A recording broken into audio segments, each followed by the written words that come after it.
En fait, quand on a discuté avec Nicolas Mahut de son projet, moi j'étais sur ma dernière année de carrière au tennis. Et en fait, on a une relation d'amitié aussi en dehors du boulot ici. Pour moi, c'était un honneur qu'il pense à moi et surtout une chance de pouvoir à un moment donné redonner aussi à mon sport qui m'a apporté pendant toute ma carrière. J'ai très envie de découvrir un peu l'envers du décor. On a été dans des super dispositions. Pendant 20 ans, je suis arrivée sur les tournois où tout était déjà en place, où on avait des choses fantastiques sur le circuit et j'avais envie de voir comment toute cette machine fonctionnait. Vraiment une belle découverte. Après, on est hyper bien entouré, on a toute l'équipe de Rivacom qui est avec nous et franchement ils font du super boulot. On voit qu'ils organisent d'autres événements sportifs et tennistiques aussi. Donc on s'est vraiment bien senti tout de suite en arrivant et puis le fait d'être aux côtés de Nicolas sur ce projet, c'est forcément un plus quoi, parce qu'on s'épaule, on se compagne.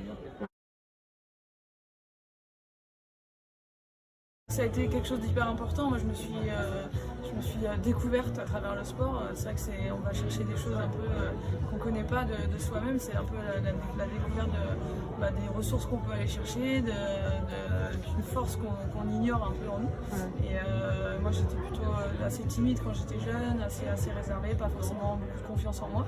Et voilà, il a fallu que je sorte un peu de cette zone de confort entre guillemets et puis m'extérioriser un peu plus. Ça m'a beaucoup apporté tout au long de ma carrière puisque j'ai vécu des choses exceptionnelles grâce au sport. Il y a des émotions incroyables, soit positives ou négatives, mais voilà, j'ai beaucoup pleuré parce qu'il y a eu des défaites difficiles, mais il y a eu tellement de bons moments.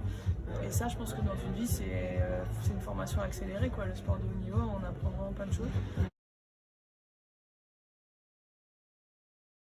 Je trouve que nous, dans le tennis, on est plutôt épargnés puisqu'on a toujours été plutôt mis en avant par rapport au sport masculin.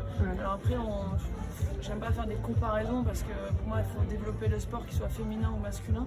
J'ai pas envie de me comparer en permanence au sport masculin, mais je trouve que ça a vraiment bien évolué et que nous, dans le tennis, on est vraiment vigilants par rapport à la parité du prize money aussi sur les grands chelems et sur plein d'autres tournois. Donc il y a plein de choses qui sont mises en place. Après, ça peut encore évoluer. Et c'est vrai que c'est plus sur les autres sports qu'on a vu que j'ai remarqué l'évolution, en tout cas médiatique surtout, où il y a plein de choses qui ont été mises en avant.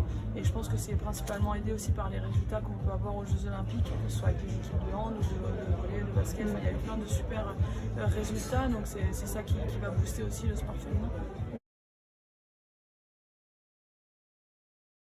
Je pense qu'il n'y a pas une chose à faire, il y a plein de petites choses à faire qui vont à un moment donné faire changer les mentalités, bouger les codes, d'organiser ce genre d'événements ici dans des villes assez sportives. Je pense que c'est important. On sent que c'est une demande aussi des territoires de développer le sport féminin et tout ce qui va être mis en place autour du sport féminin va faire que ça se développe, va attirer de nouveaux publics, va faire découvrir le sport féminin. Donc plus il y aura d'événements qui vont être créés autour de ça et plus les gens vont s'intéresser. Les enfants, les jeunes vont pouvoir s'identifier à des personnes en disant finalement c'est sympa, moi aussi je veux faire ça. On commence tous un sport en ayant vu quelque chose ou en ayant eu envie un espèce de rêve qu'on voit à la télé ou qu'on voit en se baladant et après on s'approprie les choses. Il ne faut pas se limiter à ce qu'on va entendre ou ce qu'on va dire, vraiment croire en soi et on a des ressources qu'on n'imagine même pas. Donc vraiment aller au bout de ce qu'on a envie de faire et puis ne pas s'arrêter à ce qu'on va entendre ou ce qu'on va nous dire. Forcément beaucoup de rigueur, beaucoup de travail et travail au quotidien surtout. Donc voilà, mais c'est vraiment le sport de haut niveau, ça paraît difficile mais c'est vraiment quelque chose d'exceptionnel.